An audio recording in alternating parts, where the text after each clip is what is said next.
कधी असं झालंय का? घरात पूर्ण शांतता असताना अचानक कुणीतरी आपल्याकडे बघतंय असं जाणवतं.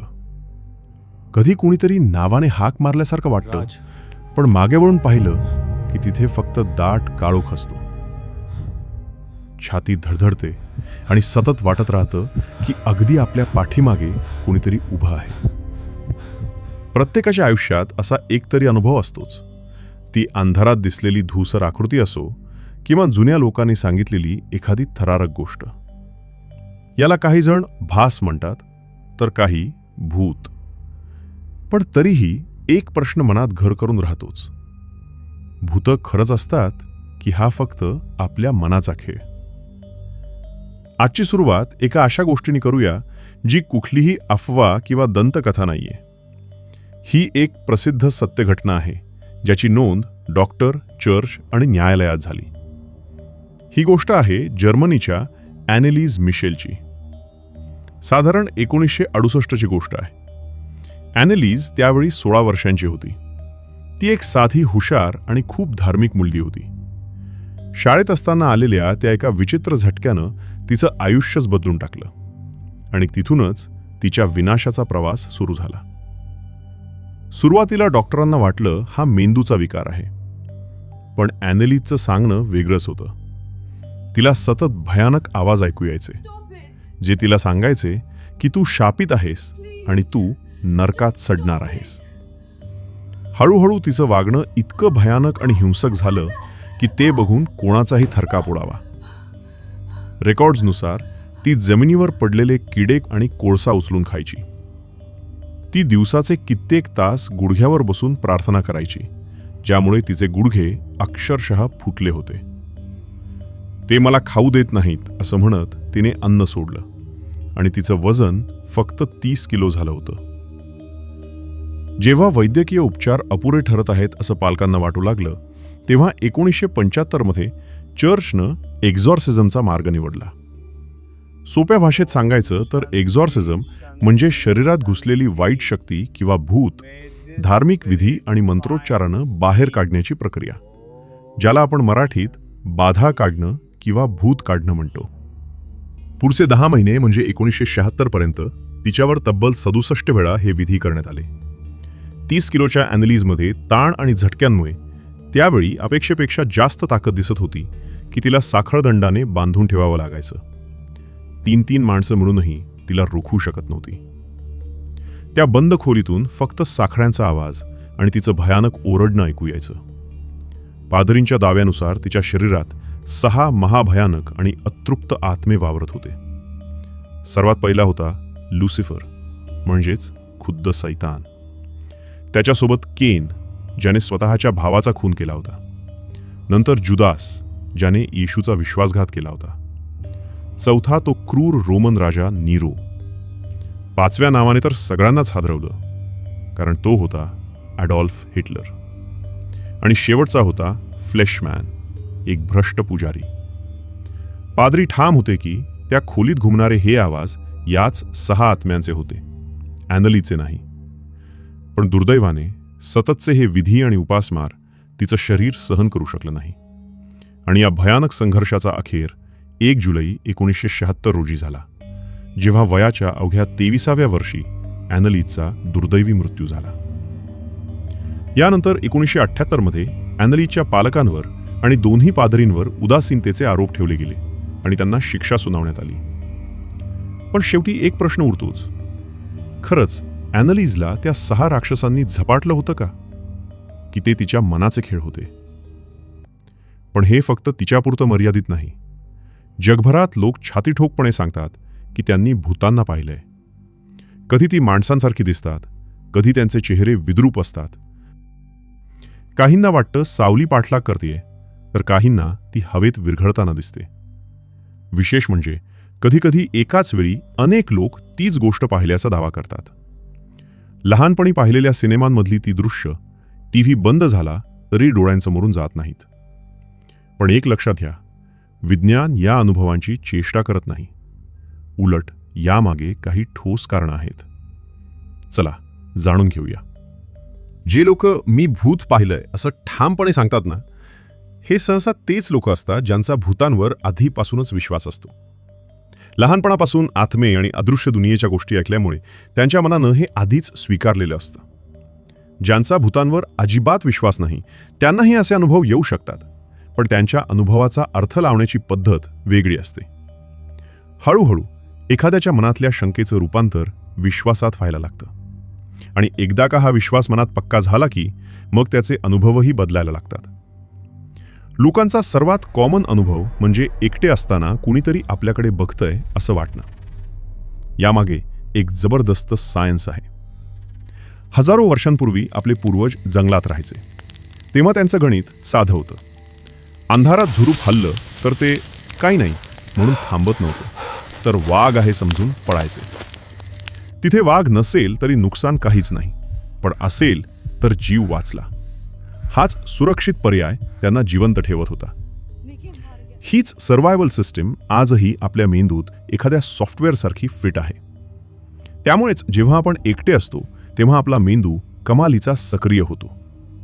विशेषतः मनात भीती असेल तर मेंदू हायपर अलर्ट मोडवर जातो आणि आसपासची प्रत्येक छोटी हालचाल, बारीक आवाज किंवा एखादी धूसर सावली टिपण्याचा प्रयत्न करतो. अंधारात जेव्हा डोळ्यांना पुरेशी माहिती मिळत नाही तेव्हा मेंदू त्या रिकाम्या जागा स्वतःच्या कल्पनेनं भरून काढतो. यातूनच पॅरिडोलिया नावाचा प्रकार घडतो, ज्यामुळे कपड्यांच्या ढिगाऱ्यात किंवा भिंतीवरच्या सावलीत आपल्याला मानवी आकृत्या दिसू लागतात. नजरेच्या कोपऱ्यात झालेली साधी हालचालही या अतिसावधगिरीमुळे कुणीतरी आहे असा भास निर्माण करते.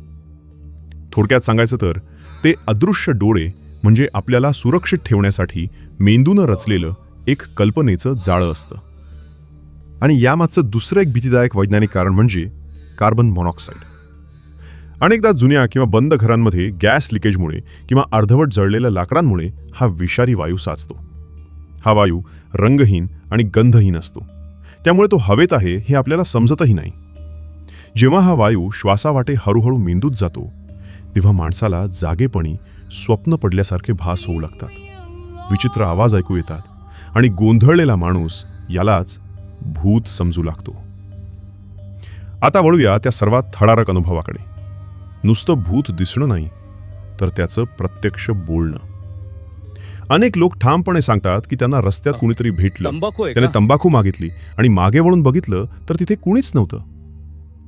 प्रश्न हा उरतो की जिथे काहीच नाही तिथे एखादी आकृती इतकी स्पष्ट कशी दिसते आणि ती बोलते कशी?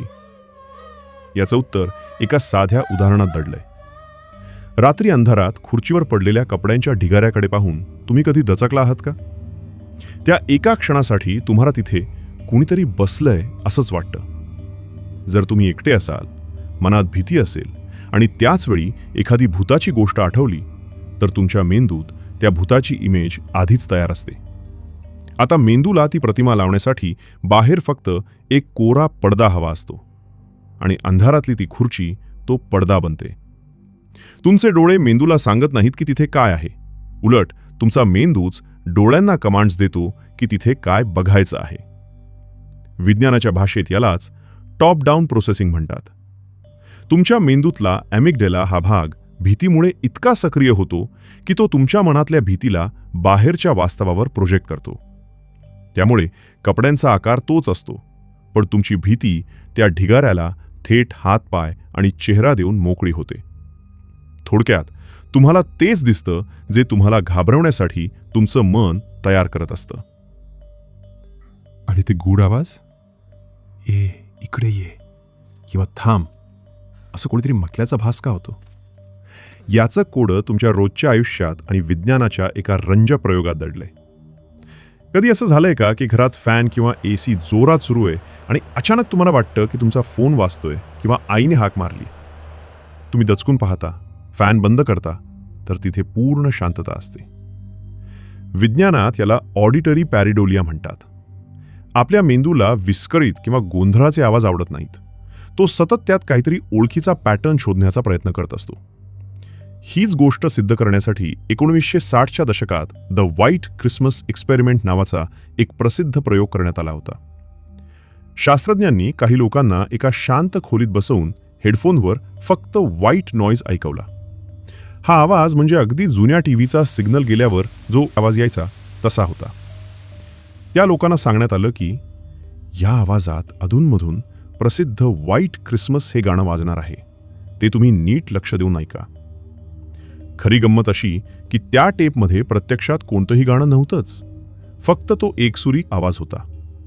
पण तरीही प्रयोगाअंती तब्बल 32% लोकांनी ठामपणे सांगितलं की त्यांना ते गाणं स्पष्ट ऐकू आलं. असं होण्याचं कारण म्हणजे त्यांच्या मेंदूला गाणं ऐकू येणार आहे अशी सूचना आधीच मिळाली होती. नेमकं हेच घडतं जेव्हा आपण दुसऱ्या कोणाकडून तरी भूतांच्या गोष्टी ऐकतो. जर तुमच्या मित्रानं किंवा नातेवाईकांनी तुम्हाला आधीच सांगितलं असेल की त्या झाडाजवळून जाताना कुणीतरी हाक मारतं, तर तुमच्या मेंदूसाठी ती माहिती एखाद्या प्रोग्रॅमसारखी काम करते. जेव्हा तुम्ही तिथून जाता आणि वाऱ्याची साधी सळसळ जरी ऐकू आली तरी तुमचा मेंदू त्या माहितीचा आधार घेऊन त्या आवाजाला हाकेमध्ये रूपांतरित करतो. याशिवाय कधीकधी तर असंही होतं की प्रत्यक्षात एखादी खरी व्यक्तीच तुम्हाला हाक मारत असेल, पण मनात आधीच भीती घर करून बसलेली असल्यामुळे त्या साध्या आवाजानंही तुमची बोबडी वळते. वातावरणातली गूढता आणि तुमची भीती यामुळे तो खरोखरचा आवाजही तुम्हाला एखाद्या भूताचा असल्यासारखा वाटतो आणि तुम्ही पुरते हादरून जाता. जसं त्या प्रयोगात लोकांना नसलेलं गाणं ऐकू आलं, तसंच तुमचा मेंदू त्या आवाजावर तुमची भीती आणि ऐकलेली गोष्ट ओव्हरलॅप करतो. त्यामुळे वाऱ्याची सळसळ असो किंवा एखाद्या खऱ्या माणसाची हाक, तुमच्या भीतीमुळे ती एक भयानक भूताटकीच ठरते. थोडक्यात सांगायचं तर हे आवाज अनेकदा बाहेरून नाही तर तुमच्या मेमरीनं आणि भीतीमुळे तुमच्याच मेंदूनं तयार केलेले असतात. पण सर्वात मोठं कोडं उरतं ते म्हणजे एकाच वेळी 5-6 लोकांना तीच गोष्ट कशी दिसते. लोक हिरिरीने सांगतात, अहो आम्ही सगळ्यांनी स्वतःच्या डोळ्यांनी ती आकृती पाहिली. याचं उत्तर तुम्हाला ढगांच्या एका साध्या उदाहरणावरून नीट पटेल. समजा आकाशात एक ओबडधोबड आकाराचा ढग आहे. जर मी तुम्हाला विचारलं की तो कशासारखा दिसतोय, तर कदाचित प्रत्येकजण वेगळं उत्तर देईल किंवा कुणाला काहीच दिसणार नाही. पण जर मी अचानक ओरडून सांगितलं की अरे बघा, तो ढग अगदी धावणाऱ्या घोड्यासारखा दिसतोय, तर पुढच्याच क्षणाला तुमच्या मेंदूला एक टेम्पलेट मिळतं. आता तुमचा मेंदू त्या ढगाच्या आकारात जबरदस्तीनं घोडा फिट करायला लागतो आणि काही वेळातच तुम्हालाही तिथे खरोखर घोडाच दिसायला लागतो. विज्ञानात या प्रकाराला सोशल कंटॅजियन म्हणतात. यामध्ये लोकांचा विश्वास आणि त्यांची भीती इंधनाचं काम करतात. जर तुमच्यासोबत असलेल्या लोकांचा भूतांवर आधीपासूनच विश्वास असेल आणि त्या वातावरणात ते आधीच खूप जास्त घाबरलेले असतील, तर त्यांच्या मेंदूचा तर्काचा भाग पूर्णपणे काम करणं थांबवतो. अशावेळी ग्रुपमधल्या एकानं जरी काहीतरी विचित्र पाहिल्याचा दावा केला तरी इतरही लोक भीतीपोटी त्यालाच सत्य मानू लागतात. अंधारात जेव्हा ग्रुपमधला एखादा मित्र घाबरून ओरडतो की बापरे, तिथे बघ, ती बाई उभी आहे, तेव्हा त्या एका वाक्यानं बाकीच्यांच्या मेंदूला काय बघायचंय याची जणू ऑर्डरच मिळते. आता प्रत्येकाचा मेंदू त्या अंधारातल्या साध्या सावलीला बाई बनवण्याचाच प्रयत्न करू लागतो. मग वाऱ्यानं हलणारं पान सुद्धा त्या बाईचा पदर वाटायला लागतं. थोडक्यात सांगायचं तर ती आकृती त्या झाडाखाली नसते, तर ती एकानं दुसऱ्याला पास केलेल्या एका सामायिक कल्पनेत असते. इथे एक गोष्ट स्पष्ट करणं खूप गरजेचं आहे. ज्यांना असे अनुभव येतात ते लोक मुळीच खोटं बोलत नाहीत. त्यांची भीती आणि तो अनुभव त्यांच्यासाठी 100% खरा असतो. विज्ञान फक्त त्या अनुभवामागचं खरं कारण शोधण्याचा प्रयत्न करतं. जेव्हा आपण ॲनलिस्टच्या केसकडे विज्ञानाच्या नजरेतून पाहतो तेव्हा लक्षात येतं की तो कोणताही चमत्कार नव्हता, तर ती मेंदूच्या एका गंभीर आजाराची लक्षणं होती. ती नक्की कशी हे आपण अधिक सविस्तरपणे समजून घेऊया. ॲनलिस मिशेलच्या केसमध्ये दिसलेली लक्षणं वरवर पाहता जितकी भयानक वाटतात, तितकीच ती विज्ञानाच्या नजरेतून स्पष्ट आणि तर्कसंगत आहेत. तिचं पहिलं मुख्य लक्षण होतं ते म्हणजे शरीराचं अचानक ताठ होणं आणि हातपाय पिळवटले जाणं, ज्याला विज्ञानात टेम्पोरल लोब एपिलेप्सी म्हणतात. मेंदूचा हा भाग आपल्या भावना आणि आठवणी नियंत्रित करतो. जेव्हा मेंदूच्या या भागात विद्युतीय लहरींचा अचानक गोंधळ उडतो तेव्हा माणसाचा स्वतःवरचा ताबा सुटतो. काही वेळा रात्री झोपताना आपल्याला जसा अचानक एक झटका बसतो, हा त्याचाच एक तीव्र प्रकार आहे. या झटक्यानंतर तिला काहीच आठवायचं नाही, पूर्ण ब्लॅकआउट व्हायचा. जसं आपण कधीकधी घरापासून एखाद्या ठिकाणापर्यंत चालत जातो, पण विचारात इतके हरवलेले असतो की आपण नक्की तिथपर्यंत कसे पोहोचलो किंवा वाटेत कोणाला पाहिलं हे आपल्याला अजिबात आठवत नाही. तसाच तिचा मेंदू त्या काळात ऑटो पायलटवर जात असे. तिला भिंतीतून येणारे "तू पापी आहेस" हे आवाज म्हणजे विज्ञानातील ऑडिटरी हॅल्युसिनेशन्स होते. जेव्हा मेंदू गोंधळतो तेव्हा तो आपल्याच अंतर्मनातील विचारांना बाहेरचा आवाज म्हणून भासवतो. तिच्या बाबतीत तिची नरकाची भीतीच तिला आवाजाच्या रूपात ऐकू येत होती. तसेच येशूच्या जागी तिला दिसणारे राक्षस म्हणजे पॅरिडोलिया होतं. जसं आपण अंधारात कपड्यांच्या ढिगाऱ्याला माणूस समजतो, तसाच तिचा मेंदू भीतीपोटी सगळीकडे फक्त राक्षस शोधत होता. पुढचं लक्षण म्हणजे रात्री जाग येणं पण शरीर अजिबात न हलणं, ज्याला वैद्यकीय भाषेत स्लीप पॅरालिसिस म्हणतात. हे समजायला खूप सोपं आहे. जेव्हा आपण गाढ झोपेत स्वप्न बघत असतो, समजा स्वप्नात तुम्ही धावत आहात, तेव्हा तुमच्या खऱ्या शरीराने तशीच हालचाल करू नये आणि तुम्हाला दुखापत होऊ नये म्हणून निसर्गाने शरीरावर एक सुरक्षा लॉक लावलेलं असतं. यामुळे झोपेत आपलं शरीर तात्पुरतं पॅरालाइज होतं. पण कधीकधी ही यंत्रणा गडबडते. तुमची झोप उघडते आणि तुम्हाला आजूबाजूचं सगळं दिसतं, पण शरीर अजूनही त्या लॉकमध्येच अडकलेलं असतं. अशा वेळी मेंदूला धक्का बसतो आणि "मी का हलू शकत नाहीये?" या भीतीपोटी मेंदू स्वतःच एक कारण शोधून काढतो की नक्कीच कोणीतरी मला दाबून धरलंय. त्यातूनच छातीवर राक्षस बसल्याचे भयानक भास होतात. म्हणजेच हे कोणतंही भूत नसून आपल्या शरीराच्या नैसर्गिक सुरक्षा यंत्रणेचा झालेला हा एक छोटासा तांत्रिक गोंधळ असतो. एनरीजला चर्च किंवा क्रॉस बघून होणारा त्रास म्हणजे कोणताही सैतानी प्रभाव नव्हता, तर ते केवळ कंडिशनिंग होतं. लहानपणी मनात बसलेल्या भीतीमुळे तिच्या मेंदूने धार्मिक वस्तूंना शिक्षा किंवा धोक्याशी जोडलं होतं. लोकांना सर्वात जास्त भीती वाटली ती तिच्या बदललेल्या आवाजाची. ती पुरुषाच्या किंवा राक्षसाच्या आवाजात बोलायची. पण विज्ञानानुसार जेव्हा माणूस प्रचंड ताणाखाली असतो तेव्हा घशाचे स्नायू कमालीचे आखडतात आणि त्यामुळे आवाज नैसर्गिकरित्या जाड किंवा घोगरा होतो. हा आवाज बाहेरून आलेला नसून तिच्याच शरीराची ती एक शारीरिक प्रतिक्रिया होती. भारतात खेड्यापाड्यात आजही आपण अनेकदा पाहतो की ती त्या विशिष्ट अपघाताच्या जागी गेली आणि तिथल्या भूताने तिला पछाडलं. पण यामागे कोणताही जादूटोणा नसून विज्ञानाचा एक तर्कशुद्ध नियम आहे, ज्याला सायकोलॉजिकल प्रायमिंग म्हणतात. जेव्हा आपल्या मनावर एखाद्या जागेबद्दल आधीपासूनच भीतीचा पगडा असतो तेव्हा तिथे पाऊल ठेवताच आपला मेंदू कमालीचा संवेदनशील होतो. अशावेळी भीतीमुळे शरीरात होणारे नैसर्गिक बदल, जसे की हृदयाची धडधड वाढणं, थरथरणं किंवा चक्कर येणं, यालाच आपण चुकून बाहेरची बाधा समजतो. खरी भीती त्या जागेत नसते, तर ती आधीच आपल्या विचारात तयार झालेली असते. कधीकधी आपल्याला त्या जागेच्या इतिहासाबद्दल काहीच माहीत नसतं, पण तिथून फिरून आल्यावर अस्वस्थ वाटलं आणि नंतर कोणाकडून तरी कळलं की तिथे मृत्यू झाला होता, तर लोक त्याला लागिरलय म्हणतात. विज्ञानात याला रेट्रोस्पेक्टिव्ह रॅशनलायझेशन म्हणतात. याचा अर्थ असा की तुमची अस्वस्थता कदाचित थकवा, हवामान बदल किंवा एखाद्या संसर्गामुळे असू शकते, पण माहिती मिळाल्यावर आपलं मन त्या दोन पूर्णपणे वेगळ्या गोष्टींना जबरदस्तीने एकत्र जोडतं आणि त्या जागेला जबाबदार धरून स्वतःची समजूत काढतं. अशी विचित्र वागणारी व्यक्ती जेव्हा बिडी, दारू किंवा मटणाची मागणी करते तेव्हा लोक असा दावा करतात की त्या मृत व्यक्तीला या गोष्टींची सवय होती, म्हणून ती आता या शरीराकडून त्या मागून घेत आहे. पण विज्ञानानुसार यामागे त्या व्यक्तीच्या सुप्त मनात दडलेली सांस्कृतिक प्रतिमा काम करत असते.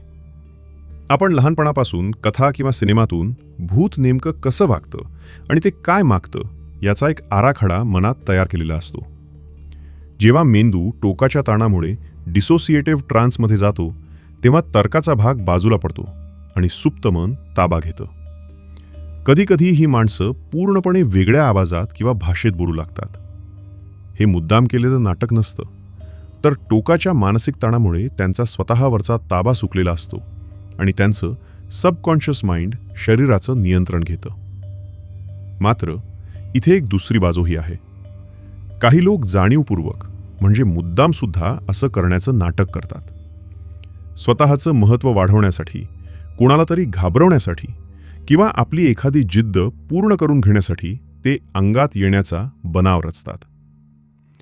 ॲनलिसची कहाणी आपल्याला हेच शिकवते की ज्या गोष्टींना आपण बाहेरची बाधा समजतो त्या प्रत्यक्षात आपल्या मेंदूच्या गुंतागुंतीच्या अवस्था असतात.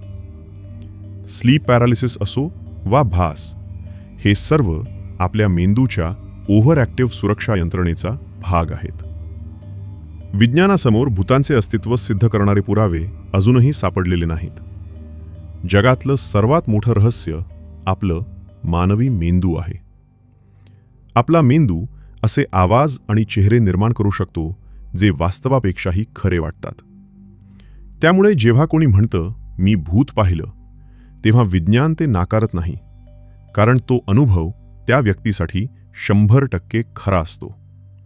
पण त्याचं मूळ स्थान बाहेर नसून आपल्याच मेंदूच्या अथांग क्षमतेत असतं. तुम्हाला काय वाटतं? तुमचे अनुभव कमेंट्समध्ये सांगा. माहिती आवडल्यास लाईक करा आणि अशाच वैज्ञानिक विश्लेषणासाठी चॅनलला सबस्क्राईब नक्की करा. धन्यवाद.